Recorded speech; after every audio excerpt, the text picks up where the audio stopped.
Pipila ka barangay nga sakop sa una ug ikaduhang distrito sa Cagayan de Oro City ang makasinati og hina hingadto sa walay aga sa tubig sugod karong adlaw hangtod ugma Sabado, sigon sa Cagayan de Oro City Water District. Ani ang report.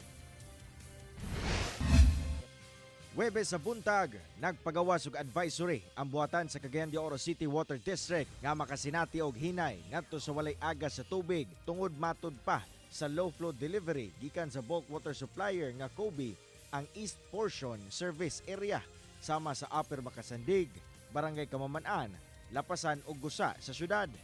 Matud pa kini ang resulta sa nasinating flash flood sa river source sa mong water supplier. Kana ang flash flood usually magkuan maguna siya kanang turbid magud ang supply ana. So naana sila mga kuan ana didto, naanay mga pamaagi kung unsaon nga maminus na nila ang turbidity dito kay sa source man gyud siya gagikan no kay flash flood, dili man siya mga kuan man na siya nga mga events tungod kay kusog man kaayo kung nakakuan man siguro ta kagabi no nga nikalit lag kusog buntag ang ulan mga 6 PM. Samtang makasinati og hinay ngadto sa walay aga sa tubig sulod sa sobra 24 oras ang pipila ka mga barangay sa 2nd District sa syudad sugod Biyernes, Mayo 30 hangtod adlawng Sabado. Matod sa COWD, magsugod ang water interruption alas 9 sa buntag sa Biyernes hangtod alas 10 sa gabi sa Sabado.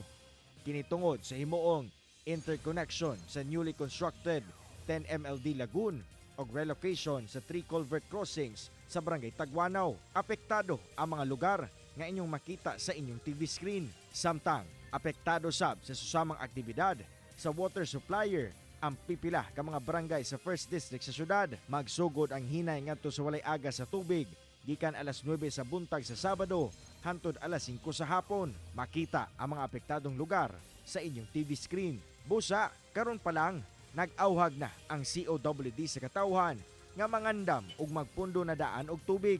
Duna sab sila giandam nga lokasyon nga pwedeng kakuhaan og tubig sa mga apektadong consumer. So naatay mga kuan sir, so na action plan na ay action plan in place si Water District, and if na ay gusto mag kuan og water, magsalid og water, naatay Makasandig booster station, pwede mo kuan dito, pwede sila mo kuha dito og water na apoy ato ang sa 10A sa Kalaanan, pwede gyapon dito ta mag-draw og water. Kauban si Jaybert Pairat, Cyril Chavez, 1 Mindanao.